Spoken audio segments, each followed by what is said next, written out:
Lo comunitario no solamente está compuesto acerca de lo humano, de las personas, sino lo comunitario también comprende los otros mundos en los que nos acompañan. Uno de ellos es el mundo de nuestros animales. Un dato curioso es que el año pasado se ha declarado el Año Internacional de los Camélidos y ha quedado desapercibido. Pero para ir abundando en este tema, está con nosotros Sixto Icuña, que es parte de un emprendimiento, es A Toda Llama, y vamos a hablar acerca de los camélidos y la cosmovisión andina. Hayaya, hermano, buen día, gracias por acompañarnos. Hayaya, Gilata, Frodo, Asquirukipam, qué alegría encontrarnos y poder hablar con esta introducción que decías. El año pasado era el Año Internacional de los Camélidos y ahora como que ya pasó a la historia. Los pueblos andinos nunca pasan a la historia. Ha pasado la época de los Tiahuanacotas, de la época incaria, y actualmente nosotros en los Andes de Bolivia continuamos con nuestros camélidos y continuamos con esta forma de vivir, de percibir nuestra cosmovisión andina. Y en ese marco hablamos de los camélidos, hablamos de la comunidad como tal y hablamos de la tierra.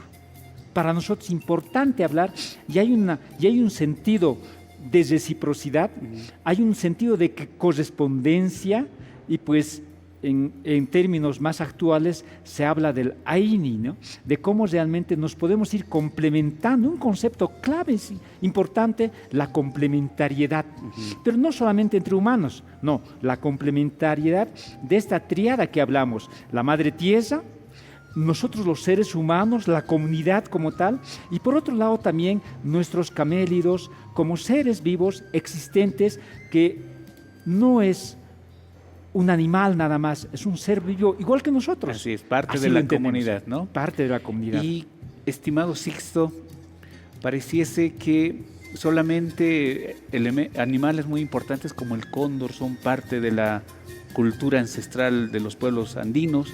Sin embargo, la llama, los camélidos están presentes. ¿Qué tan importante ha sido esta relación y cómo ha influenciado en la cosmovisión de los pueblos andinos? Pues si solamente hablamos de las llamas, estamos hablando de la capacha, nosotros hablamos del mancapacha, de la capacha y de la lajpacha. Y justamente en A Toda Llama, que soy parte del emprendimiento A Toda Llama, tenemos esta gráfica bien definida en nuestros murales que hemos ido realizando con barro. En la capacha está el cóndor. Es un ser vivo que convive con nosotros. En la capacha nosotros lo pusimos a las llamas, por supuesto, que están siempre en los Andes de Bolivia, y en el mancapacha está la víbora, asiru, así lo diríamos en aymara, ¿no? Entonces existe, y entre todos, en estos tres coexistimos entre todos nosotros. Entonces, si hablamos nada más que de la capacha, hablamos justamente de esta triada y de esta reciprocidad. Pero además de eso, la llama como un vínculo entre dos mundos, ¿no? O sea, nosotros en la época de diciembre hasta marzo festejamos a nuestras llamas, celebramos ese proceso de reproducción que se genera, y no solamente celebramos nosotros, sino celebramos con las llamas y también con la madre tierra. La llama tiene su hilla, hermano, tiene su hilla, y celebramos primero a la hilla, y no celebramos. Es un lugar muy sagrado. No solamente nos acercamos nosotros y ya está. Además del alcohol, coca, cigarro, es importante hacer una huilancha, hermano, en son de agradecimiento. Entonces, a este mundo nos une básicamente lo que es nuestros camélidos a partir de sus sillas con la madre tierra, ¿no? Y estimado Sixto, en la actualidad, por ejemplo, se sabe que la carne de llama es más dietética, tiene otras propiedades. ¿Cómo podríamos comprender la importancia de los camélidos, en este caso la llama, en los contextos actuales, basándonos en lo que nos explica sobre la cosmovisión?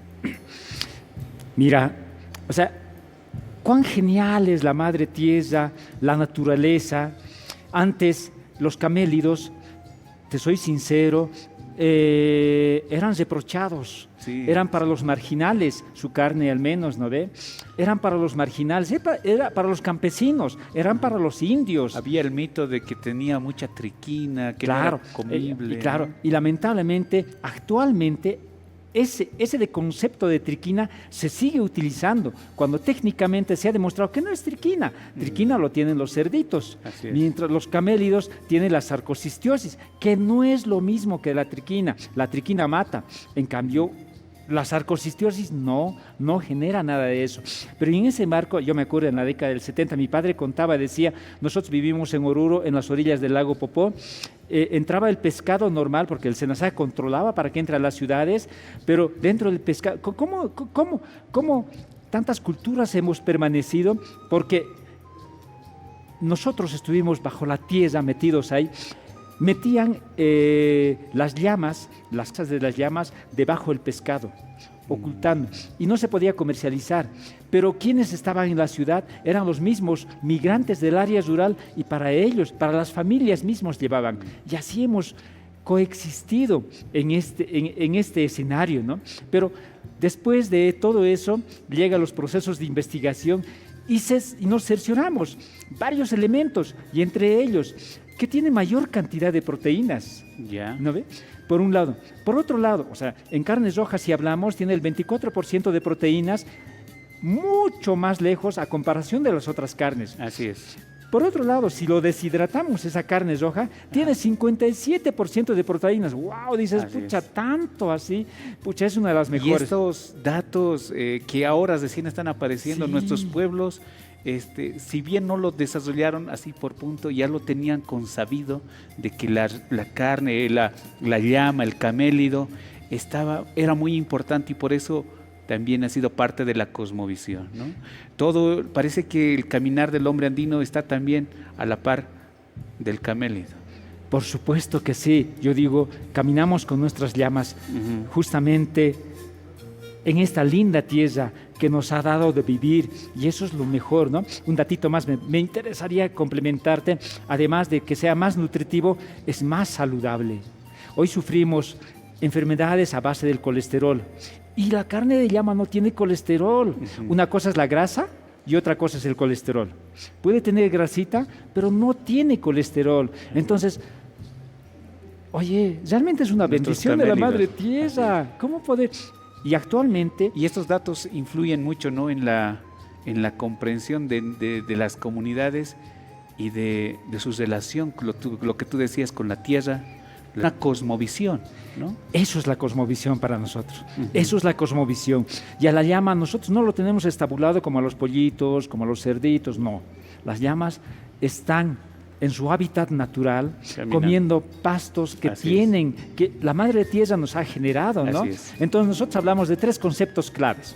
Por un lado, que es nutritivo; por otro lado, que es saludable porque no tiene colesterol; por otro lado, es ecológico, Ah, ya. porque está en su hábitat natural. Excelente. Y así al menos no se acelera su reproducción, Así no se es. hace nada de eso, y eso realmente nos alegra. Pues yo emocionados de hablar de los camélidos, Así de la es. cultura andina, y por supuesto de toda la integridad de los Andes, porque he crecido ahí, Así he es. vivido ahí, y a partir de eso, pues de esa experiencia hablamos. Muchísimas gracias, Sixto. Ese es el tema de la importancia y de la influencia de los camélidos, en este caso la llama, en la cosmovisión andina, es decir, en toda nuestra historia y en nuestro proceder, y aún en la actualidad está dando de qué hablar el tema de los camélidos. Jayaya, hermano, volvemos aquí en el Taipi después de un pequeño corte.